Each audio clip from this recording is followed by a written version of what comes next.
Hello, we are podcasting for Icons Tomorrow, and I'm speaking to founding member Will Slade of Bastian'S Happy Flight in promotion of their new EP, Heartworks. So how many years have you guys been making music together now? I think it's probably about 2.5, 3 years now. Maybe almost 3, actually, yeah. We got together the end of 2010. I think it was when me and Tom were second year at Whopper at the time, and yeah, I think that's when we started. I've been playing disco for a while, but with Jack playing saxophone, who plays bass synth. But then we started like the actual band with the name then.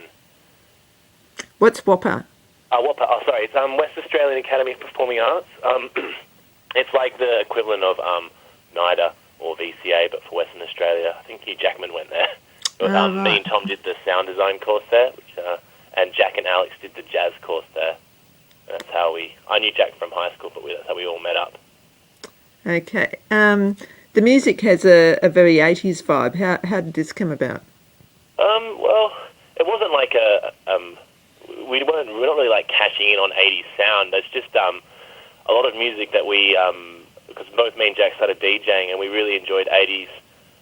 Well, a lot of music that came from the 80s we enjoyed because it's really emotional and really, it's like, as much as like the lyrics are pretty like full of pain, kind of, dark content, they're really uplifting still, and I like that kind of duality that they have. Like, it's just really fun to dance to, and I guess the whole kind of wearing your heart on your sleeve kind of mentality then kind of resonates with us really well.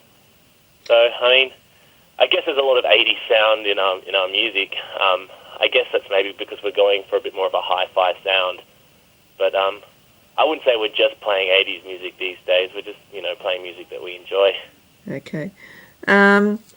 If Marty McFly was cruising past in his time travelling wonder car, would you be tempted to hitch a ride back to the 80s? Oh, would I go back to the 80s? Yeah. Would you? Yeah, that's a really cool fashion back then. I guess it's different. I mean, it's hard to talk about it retrospectively. We're all from the 80s except for Jack. I mean, we were all born late 80s. I guess we weren't really at our prime then, but yeah, it would be nice. It would be nice to check it out. It would just be nice to travel through time in general. It would be pretty cool. What are some of the things you think you'd like to do if you went back to the 80s? Looking at some of the footage from like the early kind of the early 80s in the disco era, that looked pretty fun. Like real packed nightclubs, and people seem to really be enjoying themselves. And yeah, just as much as there was like a bit of a lot of focus on style and stuff like that, and that seemed to be like at the forefront. And there seemed to be a lot of throwing caution to the wind, and basically a lot of bold people with a lot of bravado and that kind of sleaze. It kind of seems a bit romantic, I guess. I don't know. It's just a bit. It would be it could be quite a shock to be in a culture like that, because like the 90s, I don't know when they happened. Everyone's kind of gone back in their shell a bit. Yeah, probably. Yeah, it does look like that. You described the band's EP Heartworks as a soapbox for your demons. Can you share some of the stories behind them and which tracks stand out for you the most? I guess it was a few of the songs deal with my own like social inadequacies, like Vodka Ginger. It's basically it's just this. I'm pretty awkward in a lot of social situations, and when it comes to down simple things like ordering a drink, I tend to get that wrong. So I guess it's just kind of a situation where I tend to it's hard to explain, but that's one example. I was also going through a kind of really bad breakup at the time, and as much as it's kind of mean to put people in songs, you can't. It's best to just write about what you're experiencing and what you know. So I tended to drift towards that, and I guess there's a lot of that in there. I find that music, should always be expression above everything else, and it just happened to be the climate that I was in at the time. I mean, if I'm writing another EP now, and it seems to be coming from a very different place. So it's just a kind of a snapshot, I guess. Yeah. What are some of the highlights for you guys so far in your time together?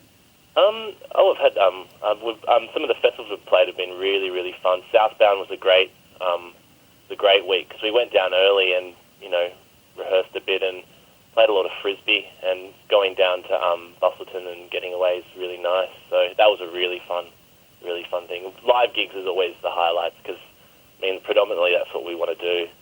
With 5 of us, and we like playing on stage, and that's where the way we write all our songs is kind of like jamming and getting up there, and it's just a really fun vibe. Seeing people enjoying it, and like when a crowd's dancing, which tend to be happening quite a lot lately, so we're really, really chuffed with that. When people are enjoying themselves, that's a real highlight. Are there any disagreements between you creatively, or are you all pretty much on the same wavelength? There's always small. Disagreements seem to come about the really, really small things, as like the whole vibe of it. Like we seem to be on the same page, which is really great. We're just really about mucking around and enjoying playing music that that we're into. Other than that, we don't really have that many disagreements. There's a bit of I'll have to admit, there's a little bit of a hierarchy. It's good to have that in bands. I will admit that I do a lot of the writing at times, but everyone pitches in, and it's great to have that democracy. But there's a few times where I have to make executive decisions. Will there be an official launch for the EP that you're playing at, or? We're putting the EP out at the moment. We had we did actually have a launch booked, but it had to get pushed back, the release date, because of artwork. It always tends to happen like that. Yeah. And we're now getting another date, but it's not going to be around the time of the release because we want to do a really fun party. It's more kind of just a way to have a really good party for it. So we're booking a space at the moment that's a little bit out of the ordinary, so a lot of the logistical things coming about, but we should be getting that by end of this month, beginning of next month, so maybe a week, 2 weeks following the actual release date of the EP. So could you send me an email to let me know when of course. Yep. We'll get that out as soon as we have all the little details ironed out. And where can we buy it? Well, you can buy it on the 16th online. There'll be a digital release for that'll be through iTunes and I believe Juno and all those kind of revenues. I think we'll have a Bandcamp set up for it as well. Yeah. But I will provide links to that. Also, you can get it physically in Perth at the moment. I should probably get on to organise. We have sent CDs out. I'm not sure if they're actually going to stores yet. I'm a bit unaware of what's going on with that. Probably not the best person to talk to. Okay. that kind of information, unfortunately. But you can definitely buy it from iTunes and all your online stores on the 16th.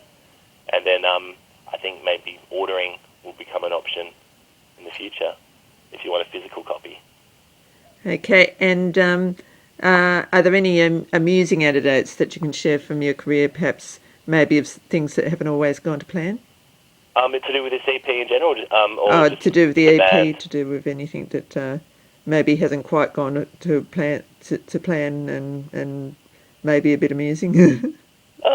Well, I guess the initial recording of the EP, we booked a studio because as me and Tom did the sound course to record it, and it ended up becoming like a lot more of an epic week than we expected. Like we're probably going to do 3 songs initially, and then we I went a bit over the top with the tracking, and each song is like now ended up with like 50 or 60 tracks of instrumentation. Oh no! And it was just like to give that to the guy who was mixing it, it turned into a complete like avalanche of like tracks to go through, and like that basically what set us back a lot of time. So I'll remember now in the future not to go too trigger happy with what I want to get down musically, because in the end it creates a huge world of trouble down the track. Yeah, planned up beforehand. Yeah, and I guess other than that, it's actually become, there's a few rock and roll stories, like while we've been playing,